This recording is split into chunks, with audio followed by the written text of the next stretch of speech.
নারায়ণগঞ্জের পূর্বাচলে police চেকপোস্টে barricade ভেঙে দাঁড়িয়ে থাকা এক মোটরসাইকেলে প্রাইভেট কারের ধাক্কায় এক বুয়েট শিক্ষার্থী ঘটনাস্থলে নিহত হয়েছেন। আহত হয়েছেন আরও 2 জন।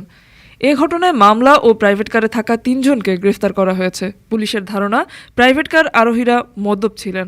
উদ্ধার করা হয়েছে মদের বোতলও। 19 ডিসেম্বর দিবাগত রাত 3টার দিকে জেলার রূপগঞ্জ উপজেলার পূর্বাচলে কাঞ্চনকুড়িল বিশ্বরোড সড়কের 1 নম্বর সেক্টরে বালু ব্রিজের সামনে চেকপোস্টে এই দুর্ঘটনা ঘটে। নিহতের স্বজনদের বরাত দিয়ে সহকারী পুলিশ সুপার মেহেদী ইসলাম জানান, চেকপোস্টে জিজ্ঞাসাবাদের জন্য পুলিশ তাদের গতিরোধ করলে সে সময় বেপরোয়া গতিতে আসা একটি প্রাইভেট চেকপোস্টের ব্যারিকেড ভেঙে দাঁড়িয়ে থাকা মোটরসাইকেলকে চাপা দেয়।